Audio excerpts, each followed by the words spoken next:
छत्तीसगढ़ प्रगतिशील अनियमित कर्मचारी फेडरेशन अपनी मांगों को लेकर दूता के धरने स्थल में बैठी हुई है और साथ ही जंगी प्रदर्शन के साथ मुख्यमंत्री निवास घेराव कर ये बड़ी संख्या में यहाँ पे जो छत्तीसगढ़ के कर्मचारी हैं अलग अलग जिलों से पहुंचे हुए हैं। धरने स्थल में अपनी मांगों को लेकर लगातार आवाज उठा रही है, नारेबाजी के साथ प्रदर्शन कर रही है। नियमितीकरण मांग को लेकर सरकार तक अपनी मांगों को रख रही है, बावजूद इसके सरकार इनकी मांगों को लेकर कोई सुध नहीं ली जा रही है।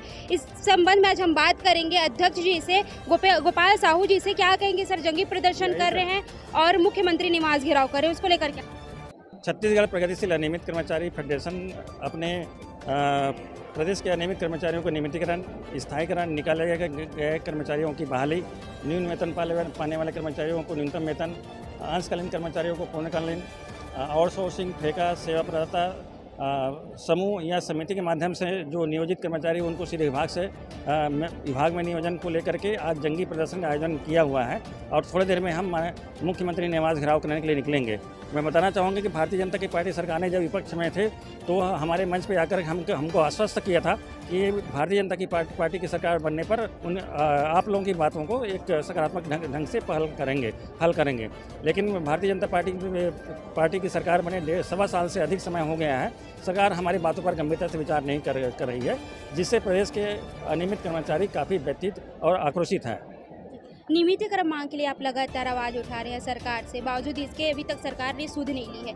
क्या कहेंगे, आगे क्या प्रदर्शन? स्वाभाविक तौर से हम आज सरकार का ध्यान आकर्षित करने के लिए हमने एक जंगी प्रदर्शन और मुख्यमंत्री निवास घेराव कार्यक्रम रखे हैं। इसके बाद भी सरकार हमारी बातों पर गंभीरता से विचार नहीं करती है तो हमें मजबूरन ही एक अनिश्चितकालीन आंदोलन में जाना पड़ेगा। मतलब आने वाले दिनों में देख सकते हैं उग्र आंदोलन की तैयारी। बिल्कुल जुलाई में हम अनिश्चितकालीन आंदोलन में जाएंगे। तो देख सकते हैं अध्यक्ष जी कह रहे हैं आने वाले दिनों में अगर इनकी मांगे नहीं सुनी सरकार तो उग्र आंदोलन की तैयारी में है। और भी जो कर्मचारी उनसे बातचीत करते हैं, क्या कहेंगे, एक दिवसीय प्रदर्शन है, उसको लेकर आप क्या? मैं 285+ शासकीय महाविद्यालय अतिथि व्याख्याता इकाई से संयोजक अध्यक्ष बोल रहा हूँ। हमारी निर्वाचित कार्यकारिणी है।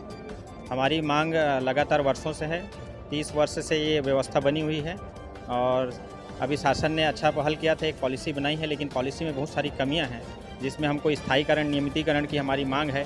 और जो निकाले हुए साथी हैं जो हज़ारों की संख्या में हैं, उनको तत्काल छात्र शिक्षा के अनुपात में उनको जो जगह खाली बन रहा है वहाँ पर तुरंत नियुक्ति करें, क्योंकि उनकी रोजी रोटी का सवाल आ गया है।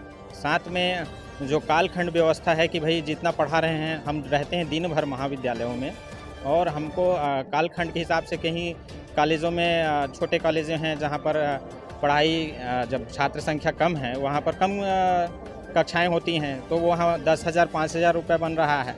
तो ये भी ठीक नहीं है। 50,000 रुपये अगर उसको एक मुश्त कर दिया जाए और 57,000 यूजीसी के द्वारा बेसिक है वो दिया जाए हमको। तो ये सारी मांगे हैं। लगातार उत्पीड़न के शिकार हो रहे हैं प्राचार्यों के माध्यम से।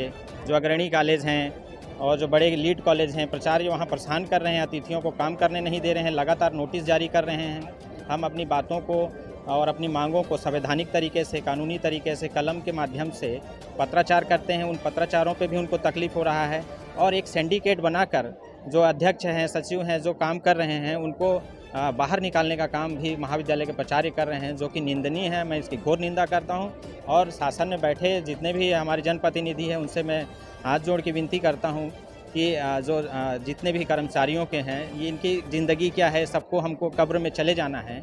तो रहते रहते जब हम उनसे उम्मीद रखे हैं और वो शासन में मुखिया हैं, हमारे छत्तीसगढ़ के मुखिया हैं और मोदी जी की भी गारंटी है, तो हमारे पूरे देश के मुखिया हैं, तो उनसे यही उम्मीद हम कर रहे हैं कि जल्द से जल्द सारे समस्याओं का निराकरण करें और एक अच्छी ज़िंदगी, बेहतर ज़िंदगी हमको दे, ताकि हमारी पीढ़ी उनको याद करते रहें। मैं 285 शासकीय महाविद्यालय अतिथि व्याख्याता से बोल रहा हूँ।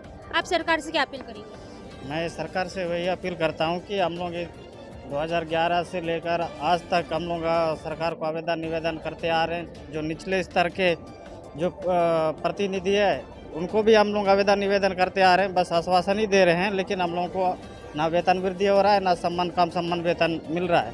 इसलिए हम सरकार से वही निवेदन करना चाहते हैं कि हमारे जो मांगे हैं, हमारे वेतन वृद्धि हो और हमें नियमितीकरण दिया जाए। मुख्यमंत्री जी से अपील करूंगा कि जो सभी जितने भी न्यून मानदेय कर्मी हैं उन्हें कलेक्टर दर पे अथवा समायुक्त दर पे नियत मासिक मानदेय प्रदान करें और इसी अनुक्रम में जो है पीएफ काटें, और ताकि आगे जो है नियमितीकरण का मार्ग प्रशस्त हो। ऐसा इसलिए चूँकि हमारे अन्य जितने भी पड़ोसी राज्य हैं सभी जगह ये जो अनियमितता की जो प्रथा है ये समाप्त हो रही है, और इसके उन्मूलन की दिशा में सभी राज्य आगे बढ़ चुके हैं। और ऐसा करके जो है सभी जितने भी अनियमित कर्मचारी हैं, कच्चे कर्मचारी हैं, ठेका जाब्ते मानदर और संविदा कर्मचारी हैं, इन्हें एक नियमितीकरण की सौगात दें आदरणीय मुख्यमंत्री जी, और अपने नाम को विष्णुदेव साई जी, जैसा कि उनका नाम है, हर युग में अवतार लेते हैं, अवतारी पुरुष हैं, और अपने नाम